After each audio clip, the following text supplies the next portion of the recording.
આજે બર્થડે મારો છે અને આજે હું રહ્યો ને અકબર બાબરમાં પૂજી ગયો છું. હું એમાં ગાંડો છું, સમજાતું નહીં શું કરું. આપણો બર્થડે આમાં નામ જ રીડ કરવા. તો કેમ છો મિત્રો, મજામાં ને? વરુણ જાડો તમારું હાર્દિક સ્વાગત કરું છું નવા બીજા વ્લોગમાં. તો તમે મેક્સિમમ 10 વાગી ગયા છે અને આપણે એકદમ ઓકે થઈ ગયા, નાસ્તો પાણી કરી હજી આવ્યા નથી કેમ કે રનિંગમાંથી આપણે આવ્યા છીએ. અને આજે છે 16 ઓગસ્ટ. 16 ઓગસ્ટ છે એટલે મતલબ આજે તમારો ભાઈનો બર્થડે છે, બર્થડે છે. પણ એકચ્યુઅલીમાં બર્થડે જેવું કંઈ દેખાતું નથી કેમ કે તમે દેખતા હશો રીડિંગ ચાલુ છે. કેમ કે બર્થડે મેં આગલા વ્લોગમાં બોલ્યો હતો કેમ કે આગલો વ્લોગ હમણાં પૂરો થયો સવારમાં જ તે, અને અત્યારે પાછો નવો આમ જોવો તો વ્લોગ આજ ચાલુ થયો ને આજ તે 16 ઓગસ્ટનો આજનો એમ. તો અત્યારે હું સ્ટડી કરતો હતો, ઓલરેડી આપણે 60 પેજ ઓલા વ્લોગમાં રાખ્યું હતું અને તો 70 પહોંચ્યા છે, 71 પેજે ચાલુ કર્યું છે. તો આપણે આજે પણ કાલના વ્લોગમાં પણ 60 પેજ કમ્પ્લીટ કર્યા હતા. આજે પણ ટાર્ગેટ એવો 60 પેજ કમ્પ્લીટ થાય, જોવી આગળ શું થાય. અને ઘરે કોઈ છે નહીં, ઘર તો આપણું કાયમ ખાલી હોય છે. તો નાવું ને એવું બધું કરવું છે પણ એ બધું બપોરે આવે કેમ કે અત્યારમાં ઓન ધ સ્પોટ આપણું રીડિંગ જ કરશું. તો હવે ચાલો આપણે બપોરે મળશું. નવા કોઈ આવે તો સબસ્ક્રાઈબ કરી વાળજો અને જેને કાંઈ ડોક્યુમેન્ટ કરતા હોય તો કરી વાળજો કમ્પ્લીટ, કેમ કે ફોર્મ ભરવાનું હમણાં ચાલુ થઈ જશે. અને બીજા નંબરમાં એટલો બધો ટાઈમ છે નહીં, આપણે આગળ મેક્સિમમ 6 મંથ રહ્યા છે કેમ કે આદર્શ ડેટ આપણે આગળ આવી ગઈ છે. કેમ કે આપણે 15 નવેમ્બર સમથિંગ રનિંગ લેવાના છે અને પ્લસ કે 15 ફેબ્રુઆરી એક્ઝામ લેવાની એટલે આદર્શ ડેટ એ લોકોએ દઈ દીધી છે આપણને, એટલે આપણે પ્રમાણે તૈયારી કરવાની ચાલુ કરી દેવાય. એન્ડ રનિંગમાં કોઈ કંઈ પ્રોબ્લેમ પડતી હોય મેં આગલો વ્લોગ નાખ્યો છે, જોઈ લેજો. થોડુંક અમારી ટિપ્સ કેવી છે તમને હેલ્પફુલ થશે, થોડુંક તમને જાણવા કંઈક મળશે. તો એ 10 મિનિટ 6 મિનિટનો વિડીયો છે પણ કંઈક સાતી વિશે ઘણી વિશે બધું આપણે માર્ગદર્શન આપ્યું છે, તો જોઈ લેજો ન જોયો હોય તો.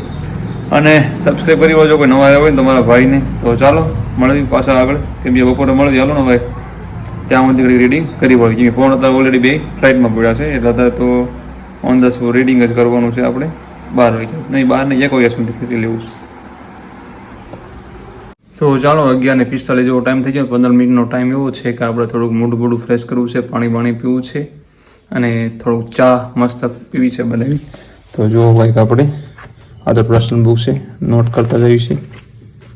તો 84-85 પેજમાં પહોંચી ગયા છીએ આપણે અને આજે 120 પેજ કમ્પ્લીટ કરવાના છે. જોઈએ કેમ થાય, કેમ કે મસ્ત એકદમ બુક છે, રીડ કરવાની બહુ જ મજા આવે. પણ થોડું શું ટાઈપિંગ નાનું છે ને એટલે વધારે પ્રોબ્લેમ. પણ નાનું જોઈએ ને કેમ કે બધા શું કે બધું ટૂંકમાં વારસો, ભૂગોળ અને ઇતિહાસ બધો કવર કર્યો છે એટલે ટૂંકમાં એમાં પેજ ના કરે તો જો કે 800 પેજ સમથિંગ છે એ બુક.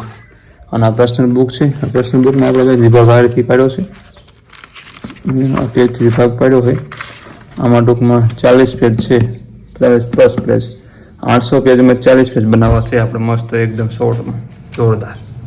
તો સારું વાળો ચા બનાવી લો, મસ્ત મોડું ફ્રેશ કરી વાળો. તો ચાલો ચા મૂકી દીધી છો ચૂલામાંથી. શું કહેવાય થોડી ગમતી બનાવી છે કેમ કે ખાલી વેન ભાંગવાનું હોય કે ચા પીધી એમ નહીં, થોડું રીડ કરવા મજા આવે અને થોડીક શું કહેવાય એનર્જી આવી આવે. 10 મિનિટ બસ મોઢું થોડું તો એની મસ્ત એકદમ ફ્રેશ થઈ ગયા છે. અને આજે આપણો બર્થડે છે આપણો બોલ આજે બર્થડે છે અને હું હાથે ચા બનાવી રહ્યો છું. હું કરું યાર, થોડું છે મારી જિંદગીમાં યાર, ઘરે કોઈ છે નહીં, આ બધું કામકાજ આપણે હાથે કરવું પડે. આ કોકની જરૂર છે કે નહીં હવે એવું કેમ લાગે છે હવે? કોઈની જરૂર નથી, આપણેથી થાય ને એવું કોઈ જ ના થાય. વસ્તુ યાદ રાખવાની એકવાર, કોઈ આગળ ઈચ્છાવું ન રખાય, આપણે આપણે પૂરતું જ તે જે કાંઈ કરી હાથે કરી વાર છે. અરે રોટલી ખોદન કરી વાળી શું કેવું તમારું? તો ઘરના સભ્ય બધું અહીં કરી જાય ને રોટલી કરી નાખી, આપણે કંઈ ઉપાધિ નથી. તો ચાલો પાછી આપણે મળવી જમવા ટાઈમે, કેમ કે ચા પીને તરત હું બેસી જઈશ રીડિંગ કરવા. અને તમે આ દોડવાનું ચાલુ કર્યું હોય કે દોડતા હોય દોડજો યાર, બહુ યાર પગ દુખાય. આજ તો મેં 5માં થોડુંક બાકી એટલું દોડો તો આજ તો પગ થોડુંક દુખવા મળ્યો. ટૂંકમાં 2-3 દિવસે એકવાર હરખાઈનું દોડી લેવાનું સમજો. અમે 2 દિવસે હું એકવાર દોડું, 2 દિવસ ખાલી હવામાં થોડું કરવાનું, બાકી 2 દિવસ જાય પછી ત્રીજા દિવસે હટીને દોડી લેવાનું. જેટલું આમ હોય ને તાકાત હોય એટલું જોવાનું. પછી આવ દોડ આપણી જિંદગી ન પૂરી થઈ જાય નહીં કરવાનું. તો ચાલો આપણે નેવો પેજ કમ્પ્લીટ કરી નાખ્યા છે. 9 પેજ કમ્પ્લીટ થઈ ગયા છે. આ બુક્સમાં નોટ કરતા જઈએ ને બહુ વાર લાગે થોડું, કેમ કે MP પણ થોડાક આમાં નોટ કરવા આપણે કેવા છે જો નોટ કરેલા પોઈન્ટ. તો ચાલો હવે થોડુંક જમી લઈ, ભૂખ લાગી છે. 1:10 થઈ ગઈ છે ટાઈમ, બતાવું તમને. 1:10 થઈ ગઈ છે. નાવું છે, ખાવું છે, એવું બધું કરી વાળું, કેમ કે ચાલો પછી મળવી. હાલો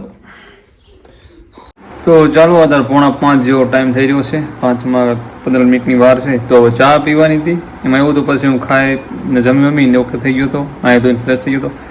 સમથિંગ 3 કલાક ટાઈમ થઈ ગયો તો રીડિંગ કરવા બેસી ગયો હતો અને ક્લિક કરી લીધી નહોતી. તો આપણે 100 પેજ કમ્પ્લીટ થયા છે આમાં, અને 20 પેજ કરવાના છે. પણ પહેલાં આપણે ચા મસ્ત બનાવીને પી લેવી, એટલે એકદમ ફ્રેશ થઈ જાય, એકદમ મસ્ત થોડીક એનર્જી આવી જાય. અને આજે બર્થડે મારો છે, અને આજે હું રહ્યો ને અકબર બાબરમાં પૂજી ગયો છું. એટલે હું એમાં ગાંડો છું, સમજાતું નહીં શું કરું. આપણો બર્થડે આમાં નામ જ ગયો રીડ કરવા માટે. પણ કાંઈ વાંધો નહીં, આપણે બર્થડે એકવાર મનાવવાનો છે. અત્યારે એકવાર મનાવ્યો નથી, પણ એકવાર મનાવવો છે. પણ સમય આવે ને ત્યારે અત્યારે આ જો બુક્સ બનાવતો જાઉં છું, કેમ કે નોટ કરવો હોય ને એટલે બહુ વાર લાગે છે. પોઈન્ટ સારા નોટ કરતો જાઉં છું.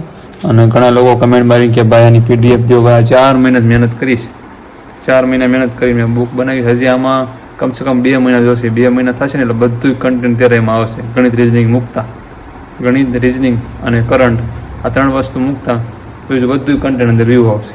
પણ હજી 2 મહિના હજી મહેનત કરવી પડશે. 2 તો નહીં મહિના, પણ 1.5 મહિનો તો પાકો હજી. એટલે કમ્પ્લીટ હજી સાયન્સ એક કવર નથી, સમજાણું. સાયન્સ હજી એટલું બધું સાયન્સ મેં રીડ કરી નાખ્યું છે, પણ હવે બીજી વાર રીડ કરીને ત્યારે એમાં ટોપિક ખેંચીને નાખીશ, સમજાણું બધા. તો સારું, પછી આપણે બ્લોગમાં મળીએ. ચા એક મસ્ત બનાવીને પી લો. તો ચાલો, આધાર કાર્ડ 7 વાગવા આવી ગયા છે. 7:15 મિનિટની વાર છે. અને આપણે 11 પેજ કમ્પ્લીટ, 112 પેજ કમ્પ્લીટ થયા છે. 113 પેજમાં પહોંચ્યા છે. તો આપણે અહીંયા અટકાવી છે, કેમ કે 120નો ટાર્ગેટ હતો પણ ન પૂરો થયો. 112 કમ્પ્લીટ થયા. અને એમાં હું નવી બુક છે થોડુંક વ્યવસ્થિત, અને પછી થોડુંક લખવાનું છે ને એટલા માટે. 120 હું 130 પહોંચાડી દઉં, પણ લખતું જાઉં છું જોડે નોટ કરતું જાઉં ને બધું, એટલા માટે. તો ચાલો પછી આપણે બ્લોગમાં મળીએ. પછી ગણિત રિઝનિંગ હવે લેવું છે, હવે વસ્તુ કરવી નથી. તો ચાલો, બધા 10:30 નો ટાઈમ થઈ ગયો છે. અને રિઝનિંગ કરતો હતો આપણે, અને કલેન્ડર લીધું હતું, અને ઘડી આપણે ગણતરી કરી 1.5 કલાક જેવી. તો ઘડી મેથ્સ લઈ લઈશું અને સૂઈ જવું છે. મેથ્સ થોડુંક કરી અને સીધા સવારમાં મળશું. હવે તો ઘડી મેથ્સ કરી આવું, પછી સૂઈ જાઉં.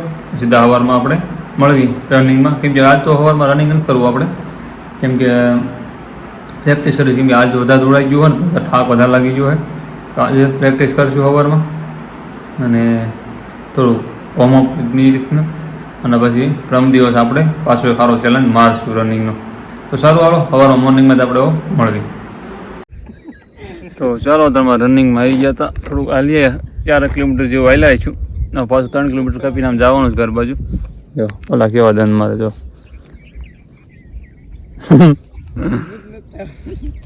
એમાં એવું છે. આજ શનિવાર, આજે અમે રનિંગમાં નહોતું આવવાનું, પણ મને ખબર નથી, સમજો ને. આ લોકોએ ફોન કર્યો આજ પછી ખબર પડી શનિવાર હતો. આ તો આરામ કરવાનો.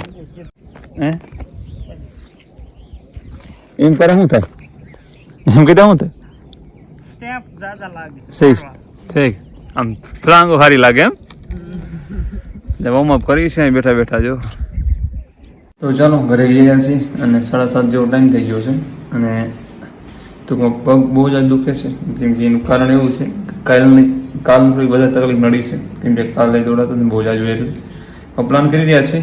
ડામર રોડમાં છે ને, એ રોડ પાકા રોડમાં દોડવું નથી, ગ્રાઉન્ડ બનાવવું છે. પણ હવે કાલ રવિવાર થાય છે ને, કાલે ગમે આંટો મારી જોઈ શકાય તો ગ્રાઉન્ડ ક્યાં સારું થાય એવું છે.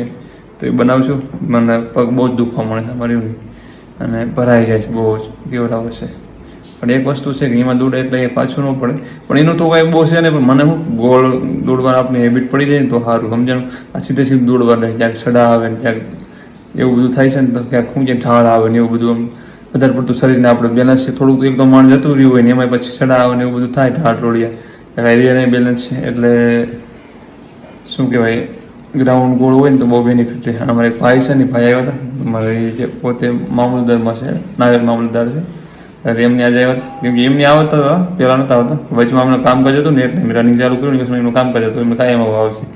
તે શું કહેવાય, પછી એમને બધું સમજાતું કે ઓલરેડી એમણે 4 એક્ઝામો ક્લિયર કરી છે. PI, પછી એક શું કહેવાય DYSO કીધી, અને એક આવડી આ કીધી પોલીસ કોન્સ્ટેબલની, પછી એક હાઈકોર્ટની કીધી. એમાં એમને તો નાયબ મામલતદારની લીધી.